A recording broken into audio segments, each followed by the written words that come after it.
Hi folks, welcome to the first video in the first module of the autoethnography certificate at Bradley University. In this module, I will focus on providing a general overview of autoethnography, its key components, a brief history, and why we might use autoethnography in our life and in our work. This is the first video of 3 videos. I will focus on the brief history in video 2 and why would you use autoethnography in video 3. And in this video, I want to start with some general definitions of what autoethnography is.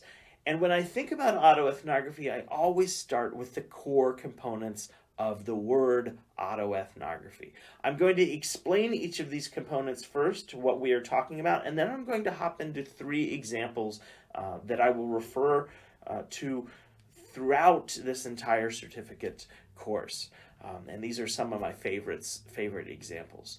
To begin thinking about what autoethnography is, I always start by breaking apart the word autoethnography. The auto component, we're going to be tangled thinking about working with ideas of self, subjectivity, identity, personal experience, personal narrative, the ways we might move through the world with our bodies and our senses. Personal experience is the catch-all term that I often use with autoethnography. To begin, we want to do something with our personal experience.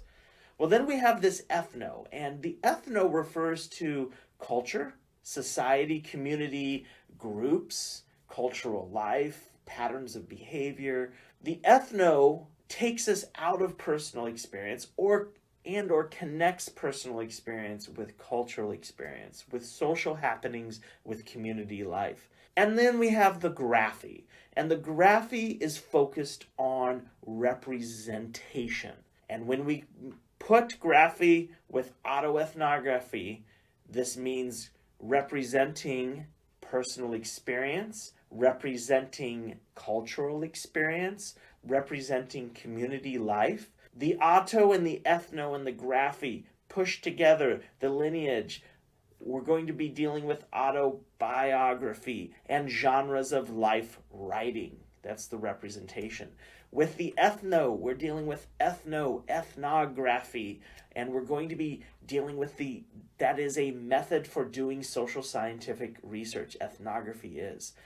And as you will see, there are absolute connections with even movements such as new journalism, investigative journalism, where the researcher, the writer, their experience is used alongside creating accounts to explore cultural life, cultural issues, social dilemmas, social topics. To bring these concepts to light, I wanted to highlight 3 of my favorite works that I feel emphasize each of these components in different ways. And the first one is a book by Harold Lloyd Goodall, who is often known in very loving ways as Buddy Goodall. Buddy has since passed, I believe, in 2013 from cancer. But I want to focus on his book, A Need to Know. Buddy Goodall wrote this book in 2006. And this book stemmed from him not knowing much about his parents' life. His father died in the late 70s, his mother died in the early 80s, and then around 2000, his son asked him about his family, his past. And Buddy, he was an only child, didn't know how to respond to his son. He didn't really have many stories to tell about his father and his mother. He had these experiences he remembered from childhood, but that was the extent of what he could share with his son. The reason I connect this book and the reason that Buddy he's a prolific, prominent autoethnographer and was a prolific, prominent autoethnographer, is that Buddy could have just told this story of piecing his life together, his memories, his experiences. But that would just be the auto part. This might be the autobiographical component. Buddy, the autoethnographer, wanted to bring in cultural components. And so one thing he did was he told his story. He worked on sharing his personal experiences with his family, but he also did research about his past family life. What he found in this process was that his father was a spy for the United States government. And this sent him into archives with past records, and this sent him into doing formal interviews with people from his past about who his father was and what he did, and who his mother was and what she did. What he includes in this book that is coupled alongside his personal experience is a lot of cultural documents.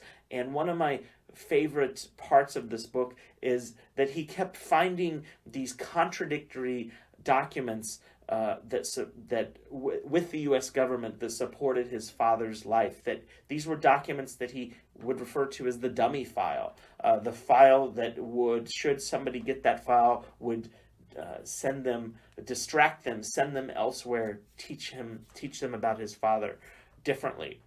And his father and his mother, they had a very difficult life, and he makes the argument that his father's employment with the U.S. government really harmed his familial life in ways that he never knew until decades later. And he wanted a story to tell his son, but this wasn't just a story culled from memory that an autobiographer or a memoirist might do. This was a story informed by research that he did in the archives and interviews with other people.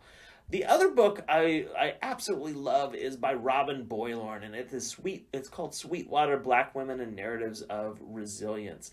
And the reason I like this book is that it is an autoethnographic account of Black women who live in a rural southern town that Robin calls Sweetwater. This is less driven by Robin's personal story. This was Robin's community where she grew up, but there's a wonderful ethno component to this book that wraps in the auto and the graphy. And Robin interviewed her family members and talked with the community about past practices, about gendered issues, about race issues, about racism they experience, about the ways that the Black women in her families were so strong. And this book is divided into part 1 and part 2. And part 1 is really this account of Robin studying the women in her lives and their prominent women in their lives. And she worked with them, interviewed them, created characters around some of the tales that she shared. And in part 2 of the book, she brings in her experience, and she weaves her experience around many of the tales that she learned from others. And the final book that is absolutely one of my favorites is a recent book by Ocean Vuong, and it is called On Earth We're Briefly Gorgeous. And the reason I include this book in this section of the certificate is that this is a book of autofiction. You even see on the slide that this is a novel, and this is a different kind of autoethnography, but I would include it in this same genre. What I like about this is that Ocean takes great care with the graphy, the representation. He focuses on his writing. He cares a lot about the words he uses. He works very hard to create vivid scenes. He uses language in brilliant and beautiful and evocative ways. The graphic part is heightened here. It is based off of his experience and his family's experience with immigration, with racism, and with his personal experience. He writes this book, he opens this book as a letter to his mother, who could never read this book because she is not fluent in English. And it's a very lovely and loving work. And I bring this up because it really emphasizes the graphy. And so when we are talking and thinking about autoethnography, all three of these components must be present. The auto, got to have some personal experience. The ethno, you got to bring in some culture, communities, some social issues and discussions. And the graphy, you better have a lot of concern about how you represent your experiences and the communities in which you are a part. This concludes the first video. I look forward to working with you on the second video, providing a history of autoethnography, where it came from, why we do it, and who are some of the key figures in this genre.